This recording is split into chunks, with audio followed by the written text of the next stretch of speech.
Hello दोस्तों, नमस्कार। मैं भी एक आप सभी का एक बार फिर से बहुत बहुत स्वागत करता हूं इस यूट्यूब चैनल पे। तो साथियों, जैसा कि इस हम लोग एसएससी जीडी एग्जाम 2025 के लिए पिछले 5 वर्षों का पेपर हल करें, तो इस टाइम हम लोग जीके प्लस हिंदी के जो पिछले 5 वर्षों में आपके सीधे परीक्षा में पूछे गए थे उसी क्वेश्चन को हल करें। जो साथी आपका मैथ प्लस रीजनिंग बाकी रह गया उसको साथियों शाम को 6 बजे से अब डेली क्लास देखने वाले हैं। लेकिन साथियों, जो इस समय हम लोग क्लास की टाइमिंग हो रही है हम लोग की, वो थोड़ा साथियों मतलब नेटवर्क इशू की वजह से थोड़ा सा क्लास नहीं आ पा रही। लेकिन तो अब देखिए, क्लास की टाइमिंग जो हमारी डेली रहती है सुबह 8 बजे और शाम को 6 बजे, उसको अब इसी को मेंटेन करेंगे साथियों। क्लासेस इसी टाइम आपको मिलेंगी। एक एक क्वेश्चन काफ़ी अच्छे से हल करें, क्योंकि यहाँ से हमारे पास साथियों आप देख सकते हैं कि आज 19 नवंबर है। इसका एग्जाम जो होगा साथियों वो 20 फरवरी से हो जाएगा, यानी नवंबर से लेकर 20 फरवरी के बीच देखेंगे तो हमारे पास साथियों 3 महीने बाकी है। तो इसी 3 महीने में साथियों हमें एकदम अच्छी तरीके से तैयारी करना, वो भी साथियों पिछले 5 वर्षों को पूरा पेपर को हल करके जाना है। यदि आप एसएससी के कोई भी एग्जाम उठा के देखेंगे, यदि आप 3 से 4 वर्षों का पेपर हल कर लेते तो डायरेक्ट आपका साथियों 40 से 50% जो है ना क्वेश्चन रिपीट देखने को मिल सकता है। तो अब हमें साथियों उसी की तरह तैयारी करना है, जो कि साथियों डेली हम मॉक टेस्ट करेंगे, मॉक टेस्ट वाला सॉल्व करेंगे और सीधे जो आपकी परीक्षा में पूछे गए हैं याद रखना है। मॉक टेस्ट नंबर 4 होगा साथियों, एकदम बेसिक से चलेंगे। टोटल क्वेश्चनों की संख्या आज की सेशन में 60 होगा, जीके प्लस हिंदी का, और टारगेट हम लोग का 60 आउट ऑफ 60 रहेगा। डेली जो भी जितने भी हम क्वेश्चन करेंगे फुल आउट ऑफ फुल करने का प्रयास करेंगे साथी। लैंग्वेज आपका हिंदी रहेगा साथी, याद रखेंगे। आपका पेपर साथियों 1 ही घंटा का समय मिलेगा, जिसमें 20 क्वेश्चन जीके करना पड़ेगा, 20 क्वेश्चन हिंदी या इंग्लिश जो आपका मन है, और सिर्फ 20 रीजनिंग और 20 मैथ, यानी टोटल 80 क्वेश्चन, एक क्वेश्चन 2 नंबर, यानी 160 नंबर का आपका टेस्ट होता है। इस बार देखेंगे तो 171 नंबर जो टॉपर था भाई ना 2024 का, जो आपका 20 फरवरी से लेकर 30 मार्च के बीच में एग्जाम हुआ था, फरवरी के महीने में 2024 में, तो इसमें एक भाई का तो 171 नंबर आ गया था, आप समझ सकते हैं। और इस बार भी साथ ही सबसे तगड़ी कंपटीशन जीडी एग्जाम में होने वाला है, क्योंकि देखिए 39,481 पोस्ट है और इसमें 52 लाख फॉर्म अप्लाई हो चुका है। आप समझ सकते हैं तैयारी किस लेवल की आपकी चाहिए। तो एक सीट कंफर्म होने वाली है, सभी लोग फॉर्म भरते हैं एकदम अच्छी तरीके से। तो चलिए दोस्तों, इस सेशन को स्टार्ट करते हैं। तो आज सेशन का पहला प्रश्न, और लास्ट में आप सभी स्कोर अपना जरूर बताएंगे, 60 क्वेश्चनों में से आपका कितना इस हुआ, जीके प्लस हिंदी अलग अलग बताएंगे। ओके, देखिए पहला प्रश्न, किस त्यौहार को पूर्व का महाकुंभ भी कहा जाता है? तो साथियों, किस त्यौहार को पूर्व का महाकुंभ भी कहा जाता है? तो याद रखिए अंबुबाची मेला को। तो पहले का हम लोग का सी ऑप्शन क्या हो जाएगा, बिल्कुल राइट ऑप्शन हो जाएंगे। चलिए अगला सवाल देखते हैं। क्वेश्चन नंबर देखिए सेकेंड, भारतीय संविधान के अनुच्छेद 25 से लेकर 28 तक किसके विषय में बताया गया है? तो भारतीय संविधान के जो अनुच्छेद साथियों 25 से 28 है, ये धार्मिक स्वतंत्रता का अधिकार के विषय में है इससे। तो ए ऑप्शन क्या हो जाएगी सवाल का, देखिए धार्मिक स्वतंत्रता का अधिकार, बिल्कुल आपका राइट ऑप्शन हो जाएंगे। चलिए नेक्स्ट नंबर देखते हैं आपका, क्वेश्चन नंबर देखिए थर्ड, इलियास खान का जन्म लखनऊ में संगीतकारों के एक परिवार में हुआ था, वह क्या बजाने के लिए प्रसिद्ध है साथी? तो इलियास खान का जन्म सबसे पहले लखनऊ में एक संगीतकार के परिवार में हुआ था, वो साथी याद रखिए सितार बजाने के लिए प्रसिद्ध थे। तो इसलिए बी ऑप्शन क्या हो जाएगी सवाल का, बिल्कुल राइट ऑप्शन हो जाएंगे। याद रखना है साथियों, आपका एग्जाम टीसीएस करा रही है, तो टीसीएस में सबसे अधिक इस बार देखेंगे सवाल, जो आपका एमटीएस का हाल ही में एग्जाम बीता है 14 नवंबर को, देखेंगे सबसे अधिक स्टैटिक जीके का ही पोर्शन उठाता है, याद रखना है साथी। ओके, बिल्कुल बेसिक से चलेंगे, क्योंकि काफ़ी लोग आप लोगों का कमेंट आ रहा है कि सर बेसिक्स कराई, बिल्कुल भाई बेसिक से ही बेसिक चलेंगे। देखिए क्वेश्चन नंबर 4, 2011 की जनगणना के अनुसार पुरुष जनसंख्या कुल साक्षरता दर क्या है? तो 2011 की जनगणना के अनुसार पुरुष जनसंख्या कुल साक्षरता दर क्या है? तो साथी 82.14% है। याद रखिए पुरुष जनसंख्या पूछा है साथी, ध्यान से हर एक क्वेश्चन को पढ़ेंगे तभी ऑप्शन पे जाएंगे साथी, याद रखिएगा। चलिए अगला सवाल देखते हैं। क्वेश्चन नंबर देखिए 5, विधानसभा का सदस्य बनने के लिए न्यूनतम आयु कितनी होनी चाहिए? विधानसभा का यदि सदस्य आपको बनना है तो आपका साथियों मिनिमम आयु कितनी होनी चाहिए? तो 25 वर्ष होनी चाहिए। ऑप्शन है क्या हो जाएगी सवाल का, बिल्कुल राइट ऑप्शन हो जाएंगे। चलिए नेक्स्ट नंबर देखते हैं आपका, क्वेश्चन नंबर देखिए 6 क्या दिया है, पुष्यमित्र शुंग द्वारा मारे जाने वाला अंतिम मौर्य शासक कौन था? पुष्यमित्र शुंग द्वारा मारे जाने वाला अंतिम मौर्य शासक कौन था मेरे भाई? याद रखिए बृहद्रथ था। तो सी ऑप्शन क्या हो जाएगा सवाल का, बिल्कुल राइट ऑप्शन हो जाएंगे। इसमें साथियों नेगेटिव मार्किंग भी रहता है, याद रखिएगा 0.5 का नेगेटिव मार्किंग रहेगा। अगले बार जो हुआ था एग्जाम उसमें 0.25 रहता है, लेकिन लास्ट में इसका नोटिफिकेशन आता है कि आपका मतलब माइनस मार्किंग क्या रहने वाली है, इसमें डायरेक्ट नहीं शो करता, लेकिन इस बार साथी जो मतलब जारी हुआ है कि 0.5 नेगेटिव मार्किंग रहेगा। क्रिकेट टेस्ट मैच में लंच इंटरवल की अवधि कितनी होती है? तो साथी बताइए, जो क्रिकेट टेस्ट मैच होता है उसमें लंच होता है बीच बीच में, इंटरवल होता है ना, तो उसकी अवधि कितनी होती है, कितने मिनट की होती है? तो साथी 40 मिनट की होती है, याद रखिएगा। डी ऑप्शन क्या हो जाएगा सवाल का बिल्कुल राइट ऑप्शन हो जाएंगे। चलिए नेक्स्ट नंबर देखते हैं आपका, क्वेश्चन नंबर देखिए 8। मटकी निम्न में से किस राज्य का लोकप्रिय लोक नृत्य है? मटकी किस राज्य का लोकप्रिय लोक नृत्य है? तो ये तो सर जी एमपी का यानी मध्य प्रदेश का है। बी ऑप्शन क्या हो जाएगा, बिल्कुल राइट ऑप्शन हो जाएंगे। चलिए नेक्स्ट नंबर देखते हैं आपका, क्वेश्चन नंबर देखिए 9। गुरु केलुचरण महापात्र पुरस्कार की स्थापना वर्ष 1995 में की गई है। गुरु केलुचरण महापात्र को किस नृत्य शैली के लिए मान्यता प्राप्त दी गई थी? याद रखिए तो ये वेरी वेरी मस्ट इंपॉर्टेंट सवाल, ये आपके पेपर में जरूर आएगा। साथ ही याद है सबसे पहले यही सवाल पूछेगा कि गुरु केलुचरण महापात्र पुरस्कार की स्थापना किस वर्ष में की गई थी? तो साथ ही ये तो 1995 में की गई थी। तो गुरु केलुचरण जो महापात्र है इनको किस नृत्य शैली के लिए मान्यता दी गई थी? तो साथ ही ये उड़ीसी के लिए फेमस है। तो सी ऑप्शन क्या हो जाएगा, बिल्कुल राइट ऑप्शन हो जाएंगे। चलिए अगला सवाल देखते हैं, क्वेश्चन नंबर देखिए 10। पेरिस 2024 ओलंपिक खेलों का शुभंकर क्या था? जो आपका तो पेरिस 2024 ओलंपिक खेल हुआ था उसका शुभंकर क्या था? तो मेरे भाई द फ्रीजेस था। डी ऑप्शन क्या हो जाएगा, बिल्कुल राइट ऑप्शन हो जाएंगे। ओके चलिए नेक्स्ट नंबर देखते हैं, क्वेश्चन नंबर देखिए 11। इनमें से क्या रक्त स्कंदन में सहायक है? तो साथी इनमें से क्या रक्त स्कंदन में सहायक है? कौन से विटामिन ऐसा है? तो याद रखिएगा साथी जो विटामिन के है ये रक्त स्कंदन में काफ़ी सहायक होता है। तो सी ऑप्शन क्या हो जाएगी सवाल का बिल्कुल राइट ऑप्शन हो जाएंगे। चलिए नेक्स्ट नंबर देखते हैं, क्वेश्चन नंबर देखिए 12। प्रकाश तरंगे किस प्रकार की तरंगे होती हैं? तो साथी जो प्रकाश तरंगे होती हैं वो किस प्रकार की तरंगे होती है? याद रखिए अनुप्रस्थ तरंगे होती है। ए ऑप्शन क्या हो जाएगा सवाल का बिल्कुल राइट ऑप्शन हो जाएंगे। ओके चलिए अगला सवाल देखते हैं, क्वेश्चन नंबर देखिए साथी 13 क्या दिया है। गैर नृत्य राजस्थान के किस समुदाय द्वारा किया जाता है? जो साथी गैर नृत्य होता है वो राजस्थान के भाल जो सॉरी भील होना चाहिए यार, यहाँ भाल दिखा है, भील समुदाय द्वारा किया जाता है। ऑप्शन क्या हो जाएगा, भील आपका बिल्कुल राइट ऑप्शन हो जाएंगे। चलिए नेक्स्ट नंबर देखते हैं आपका, क्वेश्चन नंबर देखिए 14। बैसाखी त्यौहार प्रमुख रूप से किस राज्य और किस राज्यों में मनाया जाता है? बताइए साथियों बैसाखी त्यौहार प्रमुख रूप से पूछ रहा है आपसे। ये तो एक तो पंजाब और साथियों हरियाणा राज्यों में प्रमुख रूप से मनाया जाता है बैसाखी त्यौहार। तो देखिए पीएच किस में है, पीएच का मान पंजाब हरियाणा। तो सी ऑप्शन क्या हो जाएगा इस सवाल का बिल्कुल राइट ऑप्शन हो जाएंगे। ओके चलिए डेली का डेली साथी देखिए सुबह 8 बजे और शाम को 6 बजे और दोपहर के 12:30 बजे लाइव साथी कब आएंगे जानते हैं? 1 दिसंबर से आने वाले भाई एनटीपीसी के लिए। इस समय साथी थोड़ा सा आप टाइमिंग को देखते हुए क्लास नहीं आ पा रहे, लेकिन तो 1 बजे से आपके लिए थोड़ा सा सरप्राइज मिलने वाले बहुत ही अच्छे तरीके से। 1 दिसंबर से जो हमारी डेली जो पहले हम लोग क्लासें करते थे सुबह 8 बजे वो तो डेली इस समय मिलेगी डेली 8 बजे और शाम को 6 PM पे। लेकिन जो दोपहर के 12:30 बजे लाइव आ पा रहे हैं ना वो नहीं आ पा रहे साथी। 1 दिसंबर से उसको कंटिन्यू अच्छे से करेंगे। ओके तो चलिए देखते हैं क्वेश्चन नंबर 15। भारत ने किस ओलंपिक खेल में पहली बार स्वर्ण पदक जीता था? तो साथी भारत ने किस ओलंपिक खेल में पहली बार स्वर्ण पदक जीता था? तो 1928 में जीता था एम्स्टर्डम में। तो सी ऑप्शन क्या आ जाएगा सवाल का बिल्कुल राइट ऑप्शन हो जाएंगे। चलिए नेक्स्ट नंबर देखते हैं आपका, क्वेश्चन नंबर देखिए 16। 2011 की जनगणना के अनुसार भारत की साक्षरता दर कितनी थी? तो 2011 की जनगणना के अनुसार भारत की साक्षरता दर कितनी थी? तो बताइए साथियों 74% थी साथी। सी ऑप्शन बिल्कुल राइट ऑप्शन है। क्या हमें बता सकते हैं कि साथी जो 2011 की जनगणना हुई थी उसमें कितने प्रश्न पूछे गए थे? कमेंट बॉक्स में बताइए। चलिए पहला ऑप्शन है साथियों 31, ऑप्शन बी आपका 29, ऑप्शन सी है मान लीजिए 30 ले लीजिए। चलिए 3 ही ऑप्शन में से आप बताइए कितने प्रश्न पूछे गए थे 2011 की जनगणना में। चलिए अगला सवाल देखते हैं, क्वेश्चन नंबर 17। निम्नलिखित में से कौन सा प्रावधान नीति निदेशक तत्वों तथा मौलिक कर्तव्य दोनों का एक भाग है? तो कौन सा प्रावधान सभी नीति निदेशक तत्वों तथा मौलिक कर्तव्य दोनों का एक भाग है?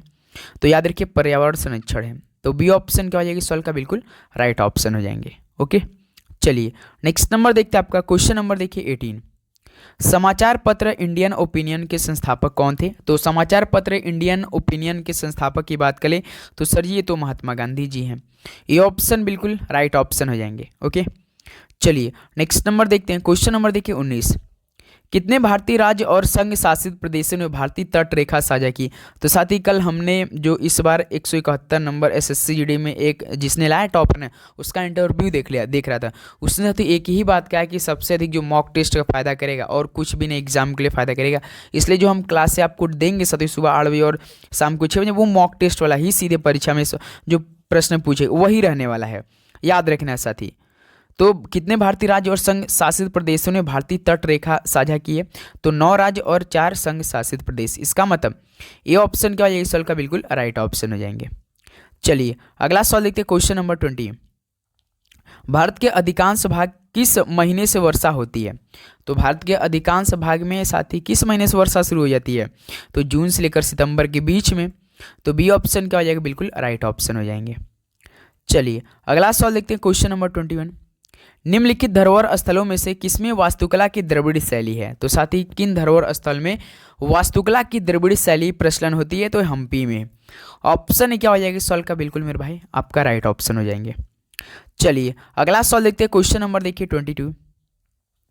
2011 की जनगणना के आंकड़ों के अनुसार निम्न में से किस केंद्र शासित प्रदेश में महिला जनसंख्या पुरुष जनसंख्या से अधिक है? बताइए साथी, केंद्र शासित प्रदेश की बात कर रहा है कि महिला जनसंख्या जो पुरुष जनसंख्या से अधिक है भाई। तो ये तो पुडुचेरी में ऐसा हुआ था, 2011 की जो जनगणना हुआ था इसको रिपोर्ट के अनुसार डी ऑप्शन पुडुचेरी आपका करेक्ट हो जाएगा। चलिए अगला सवाल देखते हैं साथी, क्वेश्चन नंबर 23। लास्ट में अपना स्कोर सभी बताएंगे साथी, और चैनल पे नए तो साथी सब्सक्राइब करके नोटिफिकेशन ऑन करेंगे। एक ही लाइक साथी हमें बहुत मोटिवेट करता है, जो कि आपको डेली का डेली क्लास अब यहाँ से प्रोवाइड करें। 2 दिन से क्लासें नहीं आ पाती, लेकिन साथी अब आपको क्लास बहुत ही टाइमिंग मिलेगी, अच्छे से मिलेंगे साथी, एक एक क्वेश्चन काफ़ी अच्छे समझा के मिलेगी।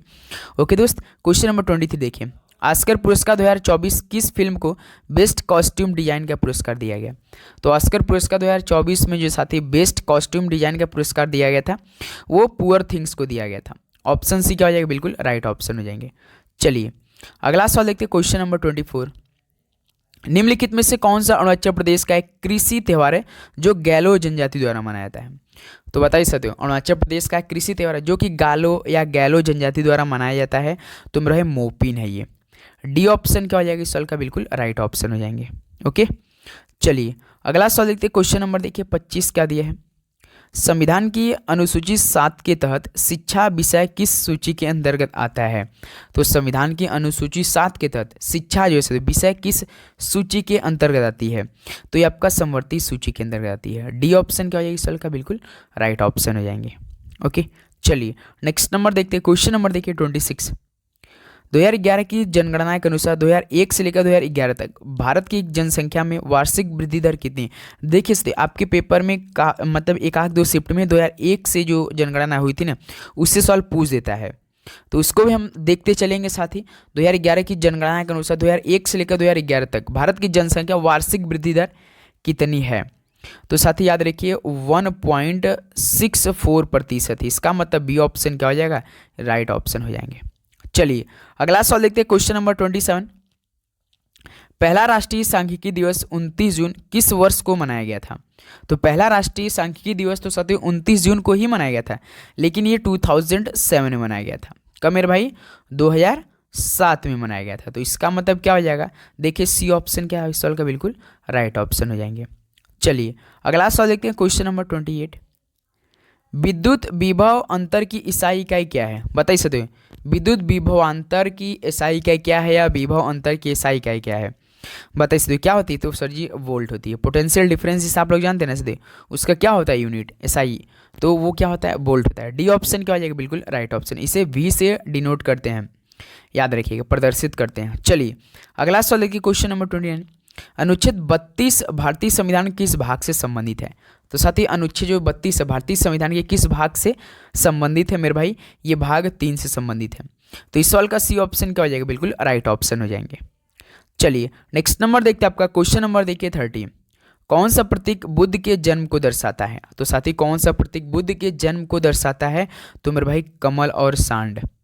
तो बी ऑप्शन क्या होने वाला है इस सवाल का, बिल्कुल राइट ऑप्शन हो जाएंगे।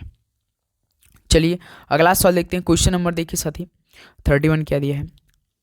जोजिला दर्रा किस पर्वत श्रेणी में स्थित है? जो साथी जोजिला दर्रा है ये किस पर्वत श्रेणी में स्थित है? चलिए साथियों, आप सभी लोग इस सवाल का राइट ऑप्शन बताएंगे। ये तो जास्कर श्रेणी में स्थित है, लेकिन किस राज्य में स्थित है? चलिए कमेंट बॉक्स में बताइए। स्टेट का नाम बताइए, किस स्टेट में जोजिला दर्रा स्थित है? कमेंट बॉक्स में सभी साथी बताएंगे।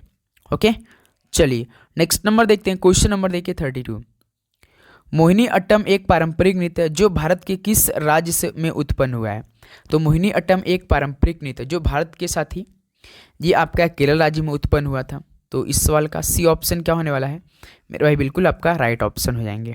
ओके, चलिए नेक्स्ट नंबर देखते हैं। क्वेश्चन नंबर देखिए 33।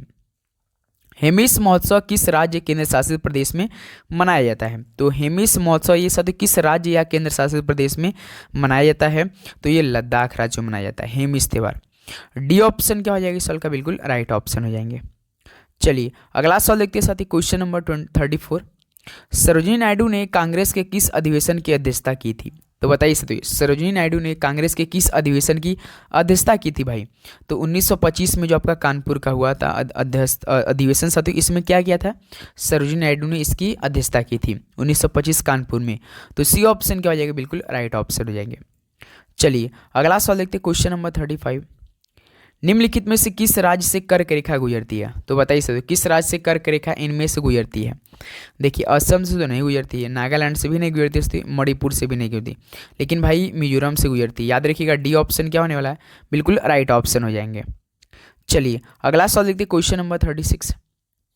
बेगम हजरत महल भारत के निम्नलिखित में से किस विद्रोह से संबंधित है? तो साथी बेगम हजरत महल ये भारत के किस विद्रोह से संबंधित है बताइए? तो ये सिपाही विद्रोह 1857।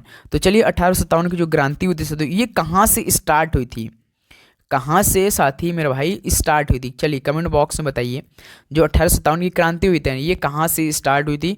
जो कि बेगम हजरत महल ये साथी विद्रोह संबंधित सिपाही विद्रोह से 1857 का। ओके, जो साथी होमवर्क आपको हम देते चलेंगे उसको भाई आप लोग एक एक सवाल काफ़ी अच्छे तरीके से बताते चलेंगे। इसमें आपको तो 20 क्वेश्चन, इसमें क्वालिफाइंग नेचर नहीं रहेगा। 20 question reasoning, 20 question math, 20 question GK, 20 question Hindi या इंग्लिश, टोटल 80 क्वेश्चन, एक क्वेश्चन 2 नंबर, 160 नंबर का आपका टेस्ट होता है साथी।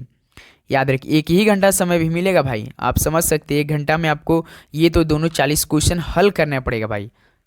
समझ सकना है तो तैयारी किस लेवल की चाहिए? मेट्टूर बांध निम्नलिखित में से किस नदी पर है? मेट्टूर बांध कहाँ पर है, किस नदी पर है? तो कावेरी नदी पर। ये ऑप्शन बिल्कुल राइट हो जाएगा। चलिए अगला सवाल देखते हैं, क्वेश्चन नंबर 38 देखिए। विश्व बैंक समूह का मुख्यालय कहाँ पर स्थित है? तो साथ ही ये वाशिंगटन डीसी में स्थित है। ऑप्शन क्या हो जाएगा सवाल का? बिल्कुल करेक्ट ऑप्शन हो जाएंगे। चलिए नेक्स्ट नंबर देखते हैं, क्वेश्चन नंबर देखिए 39। सर्वेंट्स ऑफ इंडिया सोसाइटी की स्थापना का श्रेय किसे दिया गया था? तो बताइए सर्वेंट्स ऑफ इंडिया सोसाइटी की स्थापना का श्रेय है ना वो किसे दिया गया था? तो यार गोपाल कृष्ण गोखले को दिया गया था। ये ऑप्शन इस सवाल का बिल्कुल राइट ऑप्शन हो जाएंगे। चलिए नेक्स्ट नंबर देखते हैं, क्वेश्चन नंबर देखिए सती 40 क्या दिया है। 1989 में राष्ट्रीय ग्रामीण रोजगार कार्यक्रम को किसमें विलय कर दिया गया था? तो 1989 में राष्ट्रीय ग्रामीण रोजगार कार्यक्रम को सती ये तो सर जी किसमें किया गया था? जवाहर रोजगार योजना में क्या किया है? विलय कर दिया है। 1989 में इसका योजना भी स्टार्ट हुआ था सदी। डी ऑप्शन बिल्कुल करेक्ट ऑप्शन हो जाएंगे। चलिए अगला सवाल देखते हैं, क्वेश्चन नंबर देखिए 41। भारत में किसी भी राज्य का मुख्यमंत्री बनने के लिए न्यूनतम आयु कितनी होनी चाहिए? यदि आपको भारत में साथियों किसी भी स्टेट का क्या बना है, सीएम बना है, मुख्यमंत्री बना है, तो इसके लिए आपको मिनिमम आयु कितनी होनी चाहिए आपकी? तो टोटल साथियों आपके 25 वर्ष ही होनी चाहिए। बी ऑप्शन क्या हो जाएगी? बिल्कुल करेक्ट ऑप्शन हो जाएंगे। चलिए अगला सवाल देखते हैं, क्वेश्चन नंबर देखिए सती 42 क्या दिया है। प्रतिबाधा का मात्रक क्या होता है? प्रतिबाधा का मात्रक क्या होता है साथी? तो ये ओम होता है। प्रतिबाधा मतलब समझते हैं रेजिस्टेंस, करंट में क्या करता है? रोकता है करंट को, तो इसका क्या होता है? मात्रक ओम होता है। ओम को कैसे जन दर्शाते हैं? ऐसे करके देखेंगे ना तो क्या होता है? रेजिस्टेंस जिसे बोलते हैं, ऐसे लगा रहता है ना, तो क्या हो जाएगा? डी ऑप्शन बिल्कुल राइट हो जाएगा। चलिए अगला सवाल देखते हैं, क्वेश्चन नंबर 43। निम्नलिखित में से कौन सा लंबाई का मात्रक है जिसका प्रयोग नाभिकीय दूरियों को मापने के लिए किया जाता है? तो बताइए सीधे कौन सा लंबाई का मात्रक है जिसका प्रयोग नाभिकीय दूरियों को मापने के लिए किया जाता है मेरे भाई? तो ये फर्मी का उपयोग होता है। तो बी ऑप्शन क्या हो जाएगा सवाल का? बिल्कुल राइट ऑप्शन हो जाएंगे। चलिए नेक्स्ट नंबर देखते हैं, क्वेश्चन नंबर देखिए 44। निम्नलिखित में से तमिलनाडु के किस त्यौहार में बैलों को वश में करने का खेल खेला जाता है? बताइए तमिलनाडु किस त्यौहार में बैलों को वश में करने का खेल खेला जाता है? तो भाई ये पोंगल में ऐसा होता है। पोंगल तमिलनाडु का त्यौहार है ना, फेमस है। चलिए कमेंट बॉक्स में बताइए तो बिहू किस राज्य का फेमस त्यौहार है और नृत्य दोनों है? कमेंट बॉक्स में बताइए।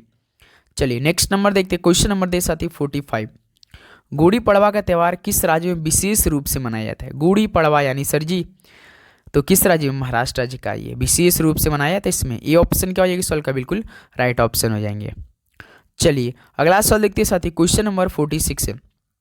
भरतनाट्यम दक्षिण भारत के किस राज्य का शास्त्रीय नृत्य है? तो भरतनाट्यम साथी दक्षिण भारत के, याद रखिएगा, तो ये तमिलनाडु राज्य का शास्त्रीय नृत्य है। ए ऑप्शन क्या हो जाएगा सवाल का? बिल्कुल राइट ऑप्शन हो जाएंगे। चलिए नेक्स्ट नंबर देखते हैं, क्वेश्चन नंबर देखिए 47। दिल्ली के लाल किले में मोती मस्जिद का निर्माण किसके द्वारा किया गया था? तो दिल्ली में जो साथी लाल किला का निर्माण हुआ, क्या था, लाल किले में मोती मस्जिद का निर्माण किया गया था, वो मेरे भाई याद है औरंगजेब के द्वारा किया गया था। ऑप्शन सी क्या हो जाएगा? बिल्कुल राइट ऑप्शन हो जाएंगे। चलिए नेक्स्ट नंबर देखते हैं आपका, क्वेश्चन नंबर देखिए 48। निम्नलिखित में से कौन से खिलाड़ी क्रिकेट विश्व कप 1983 के फाइनल मैच में सर्वोच्च स्कोरर था?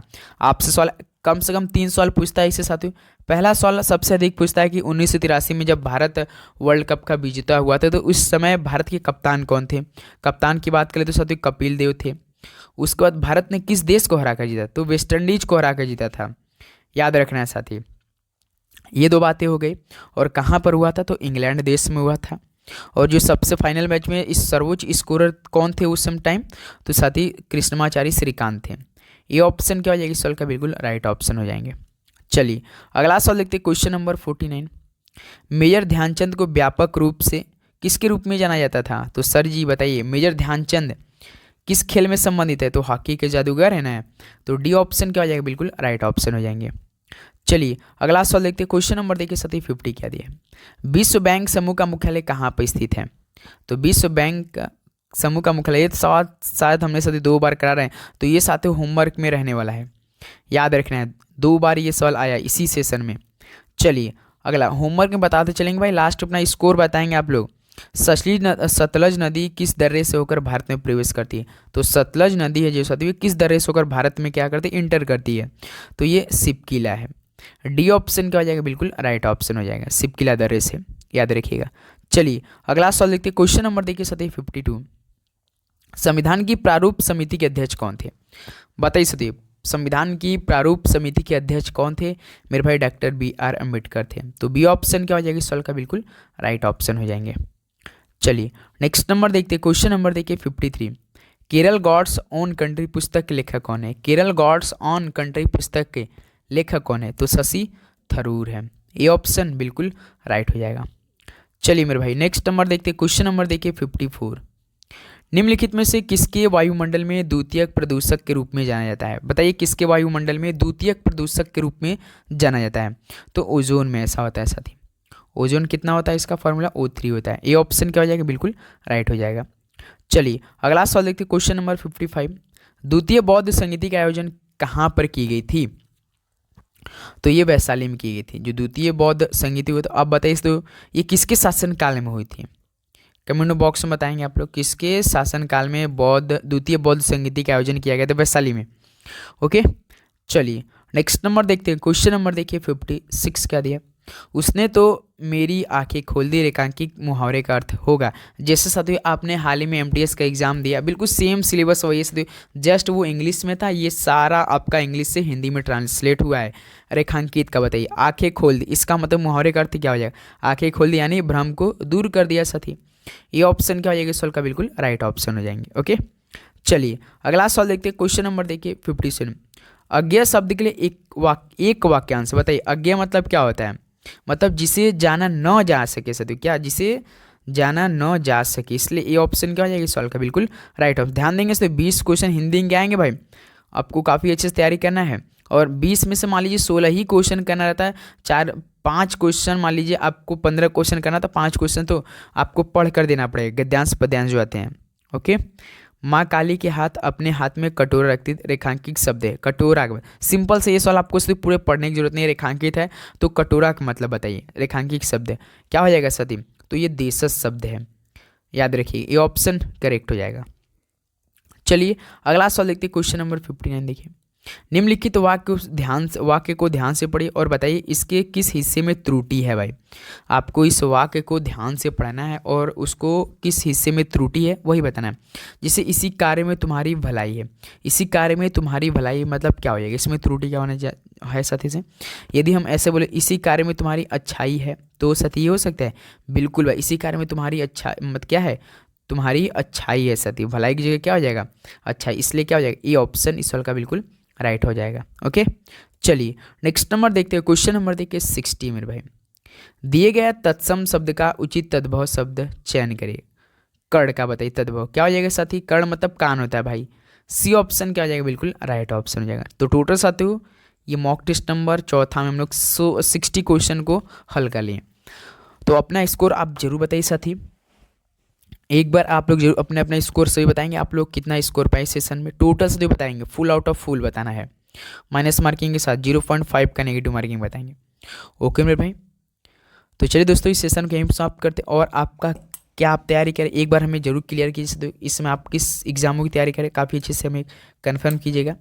ओके दोस्त, तो चलिए दोस्त मिलते हैं शाम को 6 बजे एक नए सेशन के साथ। सभी को जय हिंद, वंदे मातरम। पढ़ाई करते रहिए और काफ़ी अच्छे से रिवीजन करते रहिए। देखिए समय अब बिल्कुल भी नहीं बचा है, आप सोचेंगे बहुत टाइम है, तो टाइम कब बीतेगा पता नहीं चलेगा। ओके दोस्त, तो चलिए मिलते हैं नेक्स्ट सेशन में। जय हिंद, वंदे मातरम। पढ़ाई करते रहिए, ऑल द वेरी बेस्ट।